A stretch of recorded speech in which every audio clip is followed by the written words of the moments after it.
What is going on, my beautiful D.D.D fan? It is your boy Brennan, aka Drip from Team D.D.D, back with another video. In today's video, we have a Orcust Fiendsmith combo tutorial / discussion. In this, I'm going to be going over my thoughts of this iteration compared to the Mitsurugi iteration, if I remember to, and different combo lines and stuff. But without further ado, let's go ahead and get into this video, guys. This video is going to be just starting out with what you can get off of one Gearsu. Okay, alright. Just one Gearsu is full combo, even Orcust and Fiendsmith, because Orcust can bridge into Fiendsmith, but Fiendsmith can't bridge into Orcust in this iteration of the deck. So you go normal summon Gearsu. His first effect, we're going to just assume that our opponent has no interactions. We will send the Harpour. Make sure I'm still in the camera. Okay. Send the Harpour. His secondary effect, give us tokens. Ideally, you want to put their token to where Galatea will be pointing to. So their token, so protects it from battle if you are forced to end on Galatea only, and if you get hand trapped to death. Link the token away for Galatea I. Now, you don't want to use your Orcust stuff first, because your Orcust stuff is what dark locks you, which means you can't go Fiendsmith combo. But now that we have two bodies on board, we just do the old same song and dance. We go into Moon, we link Moon off into Rec, Tribute Requiem, same old song and dance, to go into the Lacrima effect, send the Engraver. Okay, here what we'll do is you equip the Requiem to the Lacrima, because we're forcing out the nib if they have it. If they don't have it, then we just end on Caesar. So here we'll go return the Moon for cost, summon, overlay, and we will make the Caesar. Now that we're done with the Fiendsmith combo, we can go Orcust combo and not have to worry about being dark locked with our names. Our main deck names are the ones that dark lock us. This effect of Galatea to summon herself does not lock you. It's just the main deck names. So here we need to get a different name that's not in rotation.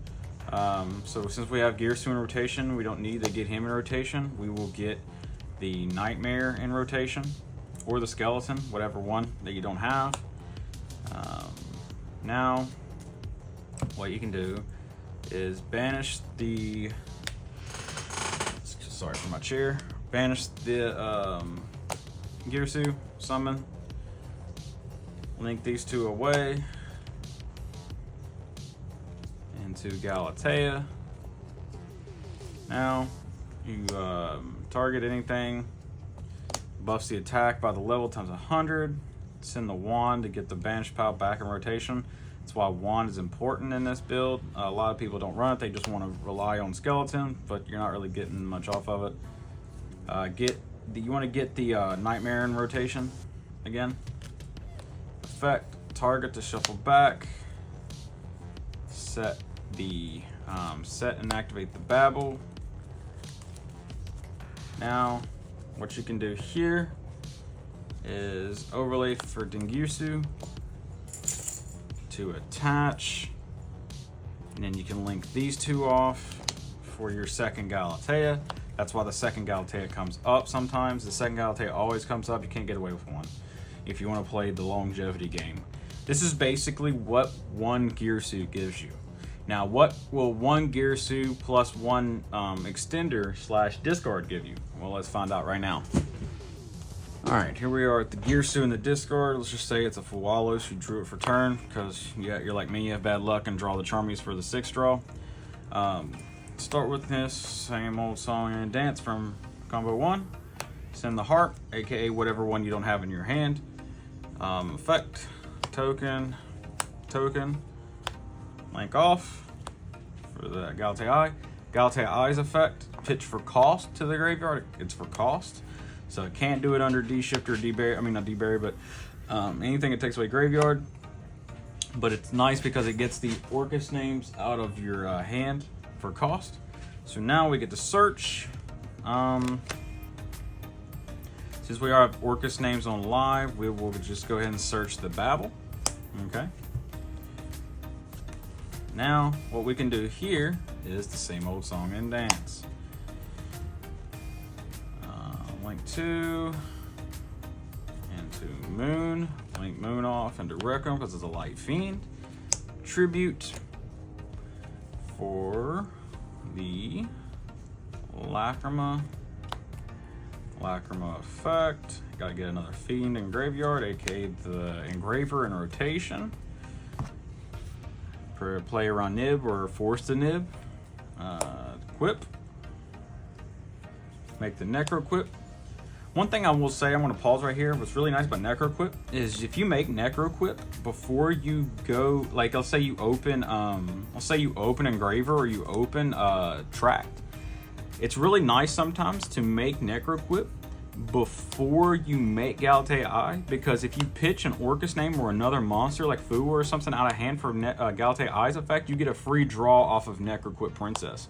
That's what a lot of people forget about Necroquip Princess's effect. This card is actually really nice at being able to dig into your deck, and if you're already this deep in your combo and you dig, you're probably going to hit a hand trap, which is really, really high impact, honestly.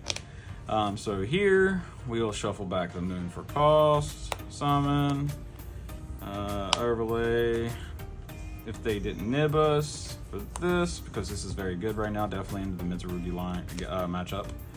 Now we will go the Orcust combo. We don't have, we already went Gearsu, so now we will go.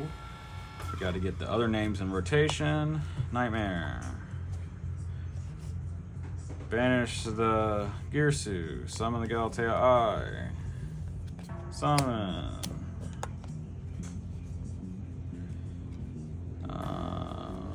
Galatea. It's the same thing as before. Banish. Sending. You guessed it. The wand. Banish the wand.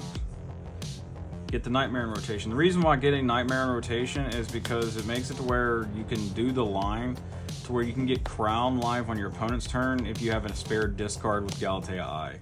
Because you can use Galatea Eye's effect on your opponent's turn to send this, send something to add the wand. I mean, not the wand, but the Crown.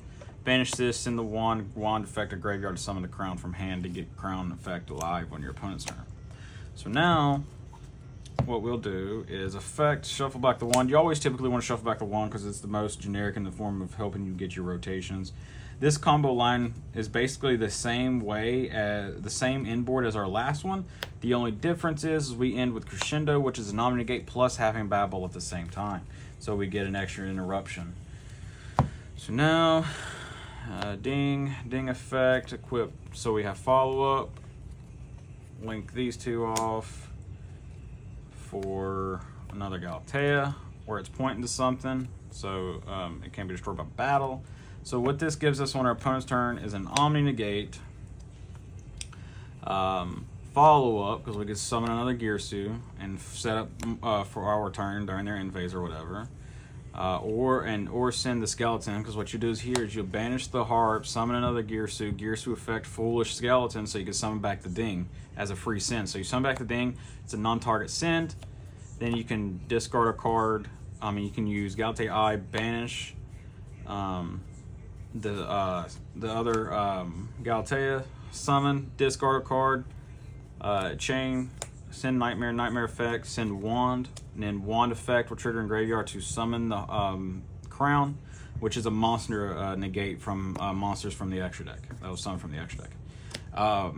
So it's really nice. You get 2 summon negates, a send, Omni Negate, and also before you go, before you Dark Lock you can summon this actually. Sorry, this effect, shuffle this back, summon this, tribute, summon, and then you can send the this, which is a send as well. So you'll have an additional send. So you because the reason why is a lot of people forget that this has effect on graveyard to summon back a Light Fiend or whatever non-main deck monster, like Light Fiend Link monster or whatever from your graveyard. So you could summon back the Requiem, summon this. This will send the Paradise. When I summon something banished, to send the Desiree from the extra deck. Desiree's affected graveyard, shuffle back another Fiend in order to target a card to send to the graveyard. So basically, to summarize everything, we have an Omni Negate, a double summon negate, a send, another send, and a Crown, which is a monster negate from the extra deck. And that's not even full combo, which is very, very good just on a 1.5 card combo. Let's go ahead and see what you can do with a 1.5 card combo that is with just Skeleton. And not like you don't get the full benefit off of the full benefit from your Gearsu. Let's go ahead and check that out, guys. All right, this is one of your rougher hands to open like this. I just want to show. Obviously, if you had Heart Pourer, then Heart Pourer will be just basically the same thing as the other two combos. You just wouldn't summon Nightmare. You would summon Gearsu instead, and Gearsu would Foolish to Nightmare. So I don't want to show you that because it's literally the same thing. This is more difficult, and you have to think a little bit more with stuff like this. So let's say you just open a discard, a good discard, and Symbol Skeleton. What you would do is you start out with a normal summon of Skeleton, link it off into Galatea Eye. Galatea Eye effect, this send for cost. To play around Droll and Logbird here, you're not going to search Babel. You're going to search the Crown because it gives you an extra body, and it doesn't activate as an inherent summon, so it can play around Detonator and stuff like that. Add, let's say they Droll us, big whoop, okay, cool. Now we summon Inherent Link because it doesn't activate because it just summons a monster link monster points to. We can link these two off, and we're going to go Fiendsmith combo. But we still have some Orcust plays too. Moon effect, Requiem effect. Now what we're going to do is obviously the same old song and dance. Summon the Lacrima, wherever she is. Lacrima effect, Foolish the Engraver. Now what we can do is the same thing. Effect, summon this. Equip that, rather. Summon, and then summon the Necro. Shuffle back Moon for cost. Summon. Overlay. Into...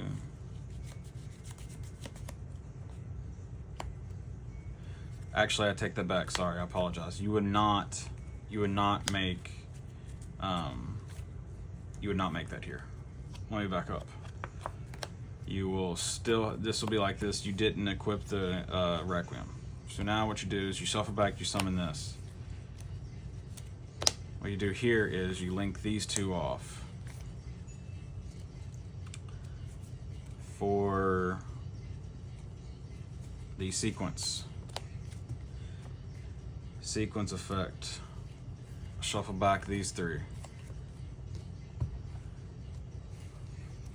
for Desiree. Now what you do is you either use Skelly or you banish Skelly or whatever. Just get an Orcust name on board. Now you take these two and make Galatea sequence effect to equip to Desiree. So now she's untargetable and has two. He has two negates. Effect, target, shuffle back. These are the little things that you have to see. Obviously, we're getting more extensions, so we need to set the crescendo. So through a terrible hand, yes, we were forced to go Desiree first instead of the Caesar, but we still end on a double omni negate, triple negates. We have triple negates. Yes, this is all in one go, but this is still an omni negate.